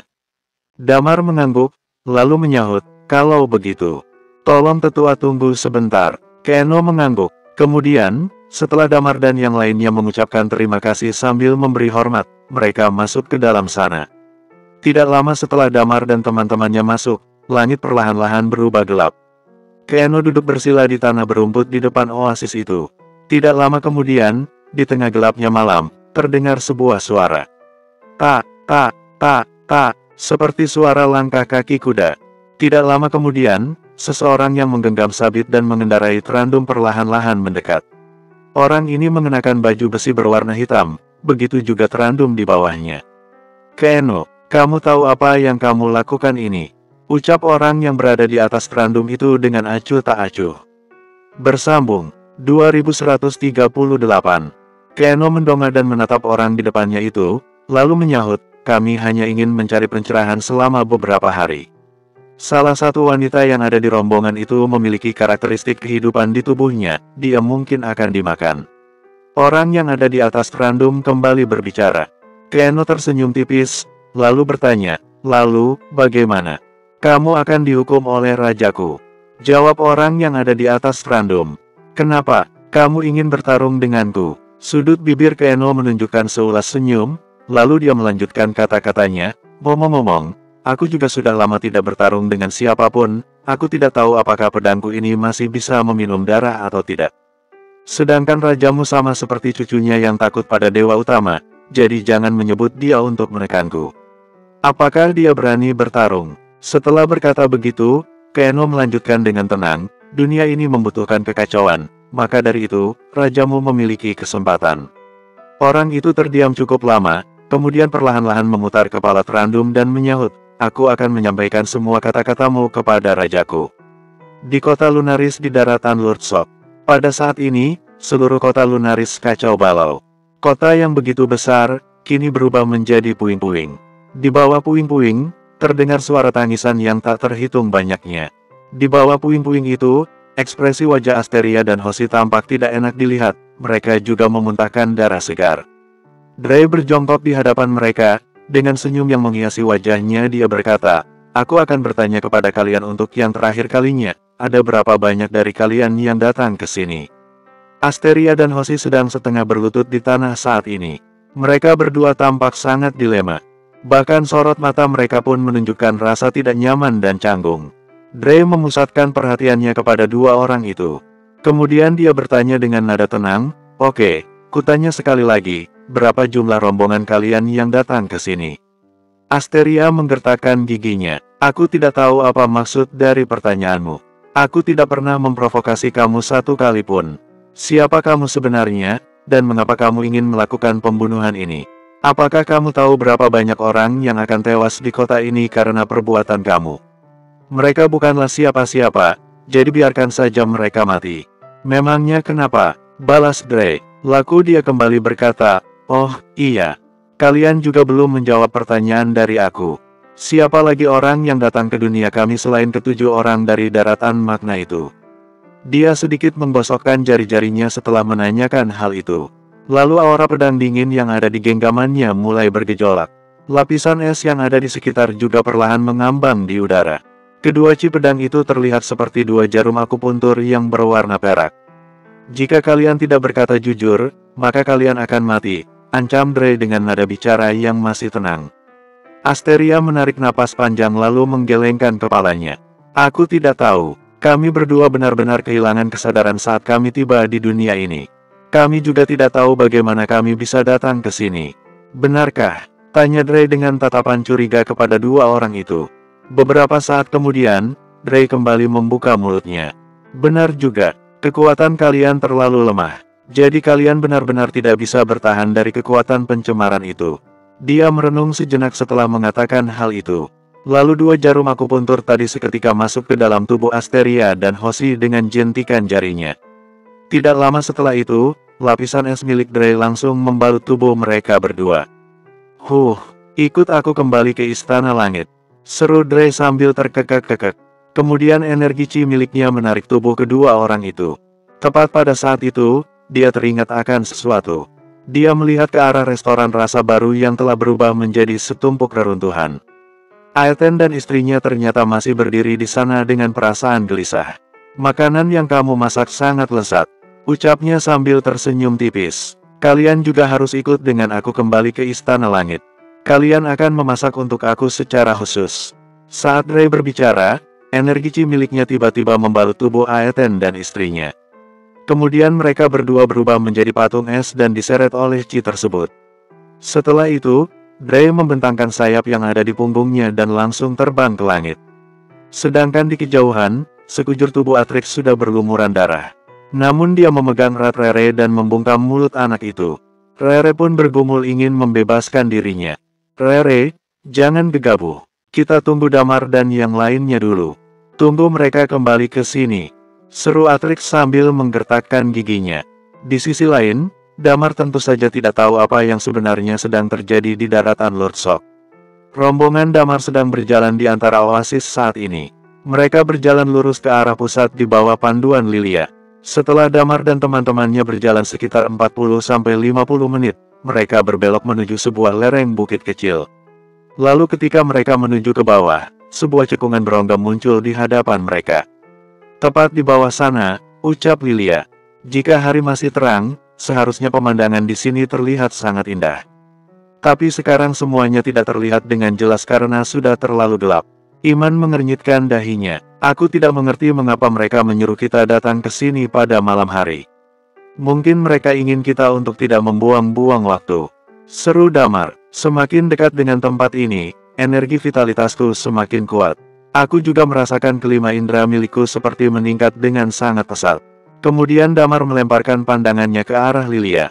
Apakah kamu masih bisa menyerap karakteristik kehidupan di sini?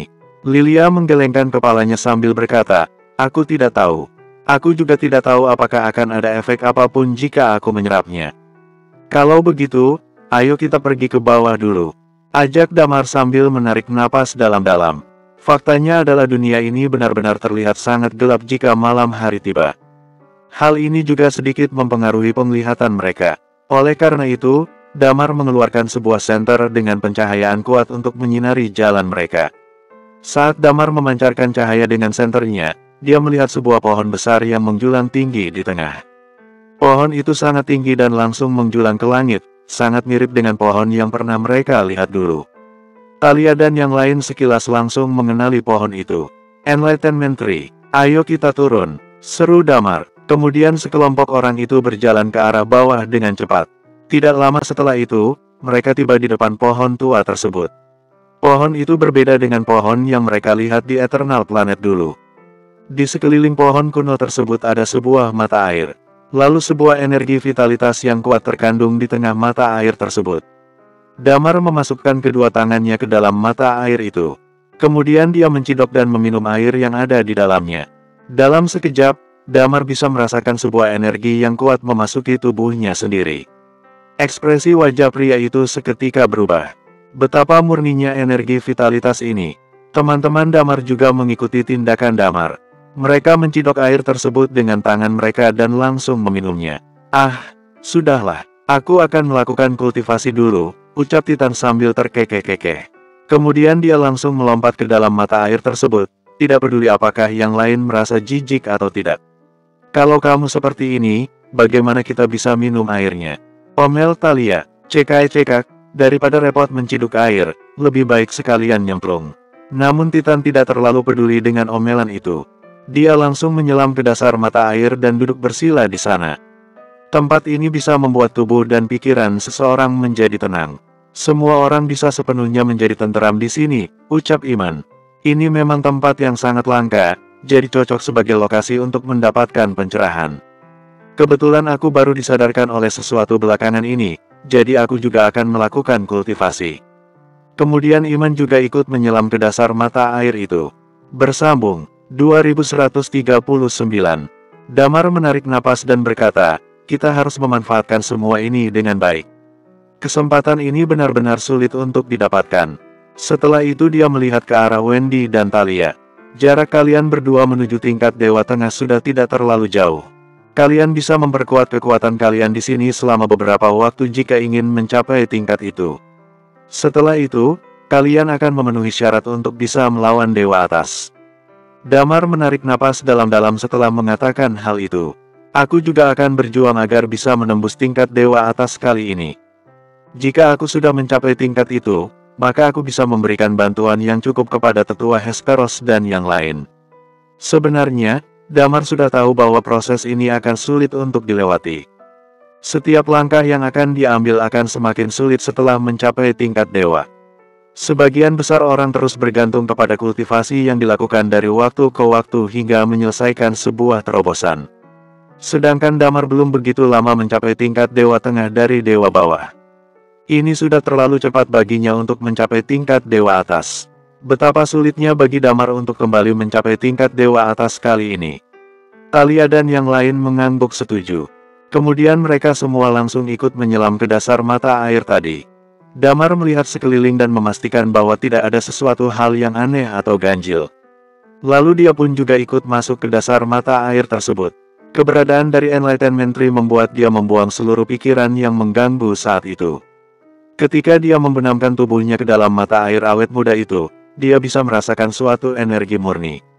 Energi tersebut langsung masuk menembus pori-pori kulit hingga mencapai tubuhnya. Energi itu seakan-akan sedang menjaga tubuhnya. Damar benar-benar mengosongkan pikirannya dan masuk ke dunia teknik bela diri miliknya sendiri. Malam hari diam-diam berlalu begitu saja. Langit yang awalnya gelap pun perlahan berubah menjadi terang. Damar mengernyitkan dahinya dengan serius ketika dia berada di dasar mata air. Dia melihat beberapa warisan teknik bela diri saat ini. Warisan itu tentu saja sedikit berbeda dengan teknik bela diri miliknya. Teknik bela dirinya adalah teknik bela diri gabungan. Jika sebuah teknik bela diri terhubung dengan dua teknik bela diri lain, maka itu akan membuat terobosan dengan sendirinya. Namun Damar juga mempunyai satu masalah, yaitu pemahaman dia terhadap teknik bela diri tidak begitu mendalam. Dia tidak punya waktu yang cukup untuk memahami teknik pedang, dao pedang dan dao pembunuhnya secara teliti. Bahkan Damar terkadang juga merasa bahwa dia tidak bisa sepenuhnya mengerahkan teknik bela diri gabungan. Dia tahu alasan di balik semua itu. Itu terjadi karena dia kekurangan informasi yang rinci. Meskipun Iman tidak tahu jalan yang dia ambil sendiri, tetapi dia justru sangat memahami jalan miliknya itu. Setiap langkah yang dia jalani sangatlah stabil. Oleh karena itu, Damar memutuskan untuk melakukan pemahaman terlebih dahulu. Dia ingin sepenuhnya memahami beberapa ciri khusus dari teknik bela diri gabungan. Dia sama sekali tidak terburu-buru dalam melakukan terobosan. Bahkan sebuah gedung tertinggi harus dibangun dari dasar. Jadi Damar harus meletakkan fondasinya dengan baik. Malam pun berlalu begitu saja. Mereka masih berada di mata air itu esok paginya. Damar tiba-tiba merasa seperti ada seseorang yang sedang mencolek dirinya. Dia membuka matanya dan menemukan Wendy yang sedang berdiri tepat di hadapannya. Raut wajah Damar berubah ketika melihat Wendy mengacungkan jari telunjuknya ke atas. Dia sejenak tertegun sebelum akhirnya dia bergegas berenang ke permukaan air. Baju mereka berdua basah karena berada di dalam air semalaman. Baju Wendy juga benar-benar menempel di tubuhnya, sehingga menampakkan bentuk tubuhnya yang hampir sempurna itu. Namun hal itu langsung tertutupi dengan energi chi miliknya. Apakah ada sesuatu yang terjadi? Tanya Damar. Wendy menarik napas dalam-dalam dan berkata, "Aku ingin pergi dulu sebentar." Damar mengernyitkan dahinya. "Pergi? Kamu mau pergi kemana? Apakah kamu ingat buku kuno yang aku dapatkan di Sekte Lunaris waktu itu?" Tanya Wendy. Damar menganggukkan kepalanya. "Iya, aku ingat. Selama ini, aku belum memberitahu kalian kalau aku menemukan sebuah peta di dalam buku itu," jelas Wendy. "Awalnya aku ingin mengucapkan selamat tinggal kepada kalian setelah masalah di Bintang Agung berakhir. Ternyata peta tersebut menunjukkan ke arah kedalaman gurun tandus daratan Lyons pada saat itu. Kita kebetulan juga akan pergi ke tempat itu. Tapi aku bahkan belum memberitahukan hal itu kepada kalian." Lalu Wendy menarik napas dalam-dalam. "Damar, sebenarnya aku selalu mengkhawatirkan sebuah masalah selama ini." "Masalah apa?" tanya Damar. "Aku khawatir." Wendy mengangkat kepalanya untuk melihat ke arah Damar. "Aku khawatir bahwa aku pada akhirnya akan benar-benar berpisah dan berada di sisi yang berlawanan dengan kalian." "Tidak mungkin." Damar tersenyum ke arah Wendy. "Selama bertahun-tahun, kita sudah melewati banyak hal bersama. Kita selalu bertarung dan merasakan hidup dan mati bersama. Bahkan kita bersama-sama melindungi bumi. Kita adalah Night Watcher, dan sesama Night Watcher tidak boleh bertarung dengan satu sama lain. Apakah kamu masih ingat satu hal yang pernah mereka sebutkan? Hukum atraksi karakteristik langka," ucap Wendy pada saat itu. Lalu dia kembali bertanya kepada Damar, "Apakah kamu tahu alasan mengapa Yani awalnya begitu membenci aku?" Damar menggelengkan kepalanya. "Aku tidak tahu. Itu karena karakteristik reinkarnasi milikku. Karakteristikku itu dipenuhi dengan hal-hal jahat. Sedangkan karakteristik orang-orang di sisi kamu, seperti Talia dan Lilia, sangat berbeda dengan karakteristikku itu," jelas Wendy. Lalu dia lanjut berkata, "Tapi saat kita datang ke gurun tandus daratan Lyons kali ini, aku kembali merasakan sesuatu.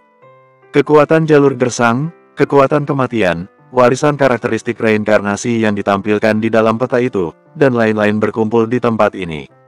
Aku selalu merasa, jangan mengkhawatirkan hal-hal yang tidak mendasar seperti itu," seru Damar. "Jangan terlalu memikirkan hal itu, Wendy. Kita semua adalah Night Watcher yang berasal dari tempat yang sama. Kita semua adalah saudara sehidup semati. Aku akan membawa kamu kembali ke bumi dan kembali ke kota JC." Wendy menaikkan tatapannya dan menghela napas dalam-dalam. Aku juga selalu yakin bahwa aku tidak akan menjadi lawan kalian. Aku ingin kamu mendengar ucapanku baik-baik," ucap Damar. "Kamu lihat Titan. Karakteristik kutukan miliknya tidak lebih berbahaya dibandingkan dengan karakteristikmu, tapi dia masih bergaul baik dengan kita semua. Jadi apapun karakteristik kita, itu tidaklah penting. Semua kembali lagi dengan apa yang ada di dalam hati kita. Lalu dia lanjut berkata, aku tidak pernah percaya dengan hukum atraksi apapun. Aku juga tidak tahu orang bodoh mana yang mengusulkan hal seperti itu. Sebagai Night Watcher, aku percaya pedang kita ini hanya akan beradu dengan musuh, bukan dengan sesama saudara. Sebuah senyuman tercetak di wajah Wendy. Aku percaya bahwa itu pasti tidak akan terjadi. Tapi, aku masih ingin mencarinya. Selain itu, waktuku untuk menerobos ke tingkat Dewa Tengah juga akan segera tiba. Damar mengernyit sambil berkata, jangan khawatir. Tempat gurun tandus itu terlalu berbahaya. Jadi aku dan Lilia akan menemani kamu ke sana setelah semua orang selesai melakukan kultivasi. Wendy menggeleng-gelengkan kepalanya. Tidak perlu, lebih baik aku saja yang pergi ke sana sendirian. Aku bisa merasakan bahwa terobosanku hanya tinggal beberapa hari saja. Setelah buku kuno itu menjadi milikku, aku memahami banyak sekali hal. Jarakku untuk mencapai tingkat Dewa Tengah juga tidak akan terlalu jauh. Aku hanya ingin mengucapkan selamat tinggal kepada kamu karena aku takut kalian tidak bisa menemukan aku saat bangun nanti. Damar hanya menatap wajah cantik milik Wendy dengan sorot mata tidak rela. Bersambung 2140. Tenang saja, seru Wendy. Aku memang belum memiliki pemahaman entah itu tentang kekuatan kematian ataupun kekuatan jalur gersang. Tapi dua kekuatan itu memiliki tingkat kecocokan yang pasti dengan karakteristik milikku. Aku bisa melakukan perlawanan jika ada yang mengancamku. Kemudian dia lanjut berkata, selama beberapa hari ini, aku tahu cara mengendalikan aura di malam hari. Aku juga bisa mencari tempat yang cukup aman agar aku bisa menghindari serangan pada malam hari. Apakah kamu tidak akan ikut bertarung dalam perang daratan Lions? Tanya Damar lagi. Wendy menarik napas panjang. Aku tidak tahu berapa lama perjalananku ini akan berlangsung. Tapi aku tentu bisa menjanjikan satu hal kepada kamu. Perang di pegunungan Lagiri akan berlangsung 3 tahun lagi, jadi aku berjanji kepadamu bahwa aku akan ada di sana. Damar menggelengkan kepalanya. Dia merasa agak gelisah dengan hal itu. Wendy, lebih baik kamu jangan berpisah dengan kami. Tujuan kita datang ke sini untuk mencari Pak Iman saja, dan kita sudah menghadapi banyak kesulitan untuk menemukan dia. Tapi sekarang kamu malah ingin pergi dan mengorbankan nyawamu sendiri. Aku sudah membuat keputusan, tegas Wendy. Kamu juga jangan khawatir, iya. Aku yakin bahwa aku bisa melakukan semua ini. Setelah itu, sebuah senyuman mempesona tercetak di wajah wanita itu. Apa yang diucapkan oleh Lilia dan yang lain ternyata benar, iya. Kamu selalu memikul semua beban dan masalah di pundakmu. Jadi kamu tampak sangat lelah seperti ini. Lalu dia lanjut berkata, mungkin setelah aku mendapatkan warisan itu, kamu tidak perlu ikut berperang. Aku mungkin bisa menikam Dewa Utama dengan pedangku sendiri. Damar tersenyum getir saat melihat tekad dari Wendy. Kalau begitu, baiklah, aku tidak akan menahanmu lagi. Tapi kamu harus berjanji kepada aku untuk kembali sesegera mungkin dalam keadaan selamat. Iya, Wendy menganggukkan kepalanya. Aku akan kembali dengan selamat. Setelah aku kembali, kita akan membunuh Dewa Utama, menyelamatkan Stargate, dan bersama-sama kembali ke bumi dan ke kota JC. Damar merasa sedikit cemas saat melihat Wendy. Dia tahu bahwa dirinya tidak bisa mengubah pikiran wanita itu. Sedangkan Wendy tampaknya juga sudah bertekad untuk mencari hal itu sendirian. Sehingga Damar hanya bisa mengizinkan Wendy pergi. Wendy duduk di tepi mata air itu.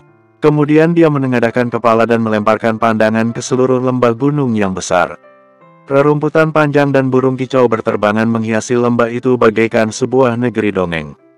Tempat ini memang sangat indah saat hari sudah mulai terang, puji Wendy. Tapi, tidak peduli seberapa indahnya tempat ini, Pagoda Gajah Putih di kota JC jauh lebih indah. Pagoda Gajah Putih merupakan sebuah tempat wisata di kota JC. Sejujurnya, keindahan dari tempat wisata itu tidak begitu berbeda dengan lokasi Enlightenment Tree yang ada di tempat ini.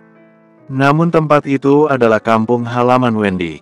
Damar menatap ke arah Wendy sambil merenung. Bagaimana kalau aku meminta Yani untuk pergi bersama dengan kamu?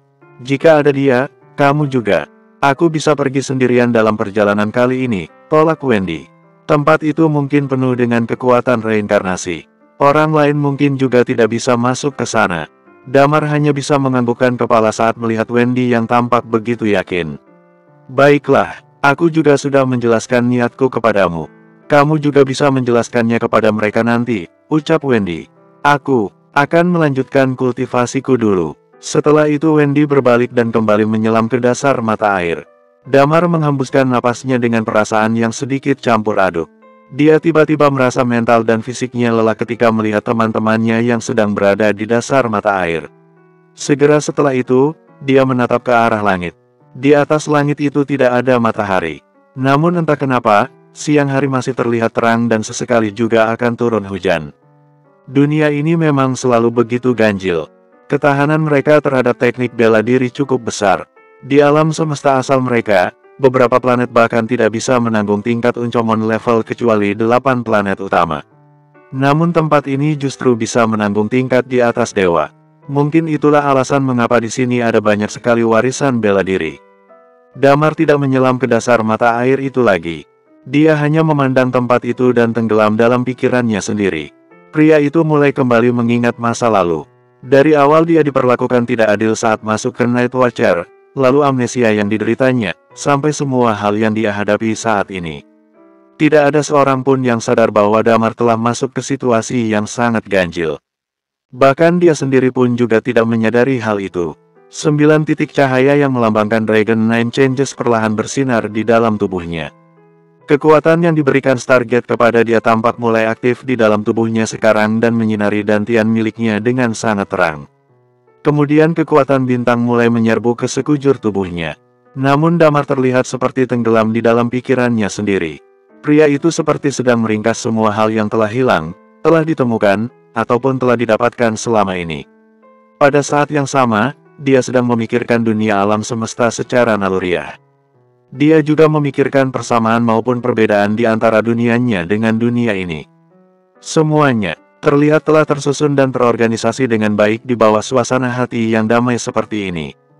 Kekuatan bintang itu juga menjadi semakin aktif di dalam suasana itu. Pada waktu tertentu, kekuatan itu seperti ingin menembus masuk ke tubuhnya. Lalu seluruh tubuh Damar seketika mulai bersinar dengan cahaya-cahaya bintang tersebut. Damar tidak masuk ke dalam air di saat tertentu. Dia perlahan menutup kedua matanya dan duduk bersila di tepi mata air. Pria itu telah sepenuhnya memasuki keadaan pencerahan. Kekuatan bintang di tubuhnya juga perlahan menghilang setelah dinyalakan dalam waktu yang singkat. Damar tampak seperti seorang tetua saat ini. Dia hanya duduk di sana dengan tenang. Hari demi hari pun berlalu. Sebuah energi murni tiba-tiba turun dari langit di hari kelima mereka berada di tempat itu. Sesosok manusia seketika membumbung tinggi ke langit dari mata air. Lalu sebuah api beredar di atas sosok tersebut. Talia telah membuat terobosan di kelima mereka melakukan pencerahan di sini. Teknik bela dirinya telah menerobos tingkat Dewa Tengah. Pada saat yang sama, karakteristik miliknya juga meningkat secara drastis setelah mendapatkan energi yang sangat kuat dan murni. Dia mendapatkan karunia dari alam semesta ini. Sedangkan karakteristiknya juga telah mencapai tingkat Dewa Tengah secara bersamaan. Namun gejolak energi yang sangat besar itu tidak membangunkan teman-temannya yang lain. Di bawah Enlightenment Tree ini semua orang benar-benar telah memasuki keadaan pencerahan. Di dalam mata air awet muda, mereka semua sama sekali tidak terganggu oleh dunia luar. Setelah Talia telah menyelesaikan terobosannya, dia sedikit terkejut melihat Damar yang sedang duduk di tepi mata air. Kemudian dia melihat ke arah teman-temannya yang masih ada di dasar mata air. Dia mencibirkan bibirnya dan berkata, membosankan. Tidak ada satupun yang berbagi hal itu dengan aku. Lebih baik aku memperkuat ranahku. Setelah itu, dia mengendalikan seluruh auranya dan kembali menyelam ke dasar mata air lagi. Pada hari ke-6, sebuah lingkaran reinkarnasi seketika terbang keluar. Kemudian sesosok manusia juga ikut melayang keluar dari dasar mata air. Wendy akhirnya telah membuat terobosan. Dia membuat terobosan di malam hari, dan kegiatan itu terus berlangsung sepanjang malam. Lingkaran reinkarnasi itu menghilang keesokan paginya. Lalu Wendy perlahan-lahan mendarat ke permukaan tanah dan mengambil tas punggung miliknya. Dia melemparkan pandangannya ke semua orang yang ada di dasar mata air sebelum akhirnya berjalan ke depan Damar. Wendy membelai wajah Damar dengan lembut sambil bergumam, "Tunggu aku." Bersambung.